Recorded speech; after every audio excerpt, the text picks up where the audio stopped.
You are watching a stadium of 80,000 people scream for one team.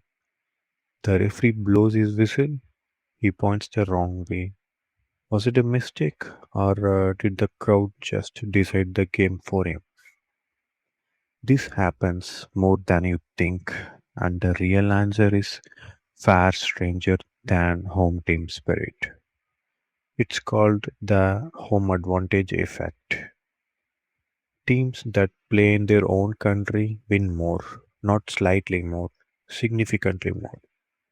Since the first World Cup in 1930, host nations have reached the final 6 times.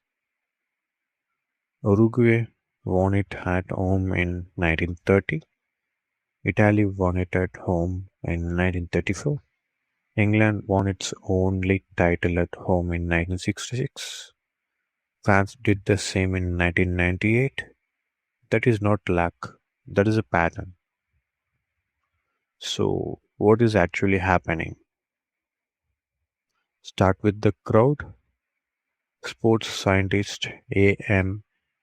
Nevill and Roger Pollard spent years studying this exact question. They found that referees, without realizing it, award fewer fouls against the home team when the crowd is loud. Not because referees are corrupt, because human judgment bends under pressure. A stadium roaring in your ear changes what your brain decides is a foul or what it decides is fair play. The referee thinks he is being neutral. His nervous system disagrees. Now at travel, away teams cross oceans, they sleep in unfamiliar beds. The circadian rhythm is scrambled before the match even starts. Studies on jet lag and athletic performance show that crossing multiple time zones can measurably slow reaction time and reduce oxygen efficiency in muscles. A host team wakes up in its own bed. An away team wakes up disoriented, thousands of miles from home. What do you think reacts faster to a 50-50 ball? Think about what that means for a team like Saudi Arabia traveling to Mexico or a European squad landing in Vancouver after a overnight flight. Their bodies are still running on a different clock. Their opponents have already trained on that exact pitch in that exact air for weeks. The gap is not talent, the gap is biology. Then there is the crowd noise itself. As pure physics, a packed stadium can reach volumes over 120 decibels, similar to a jet engine at takeoff. That noise does not just intimidate opponents, it actually disrupts communication between players. Away teams cannot hear their captain calling for a pass. Home teams trained in that exact stadium for years know the cause by instinct without needing to hear a word. But here is a twist: home advantage is shrinking. Researchers tracking European leagues over the last 2 decades have found the home win rate is slowly dropping. Why? Video review technology (VAR) removes some of the split-second bias that used to favor the crowd's team. Better travel logistics mean athletes arrive more rested.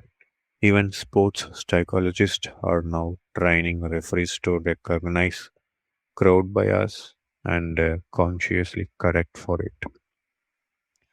There is a strange irony here. The very technology built to make football fairer is quietly erasing one of its oldest, most human quirks. For nearly a century, the crowd was practically a 12th player of the field. Now a camera in the sky is taking that power away. One replay at a time. Some fans call this progress. Others call it the death of atmosphere. Either way, the number do not lie. The stadium is losing its grip on the scoreline.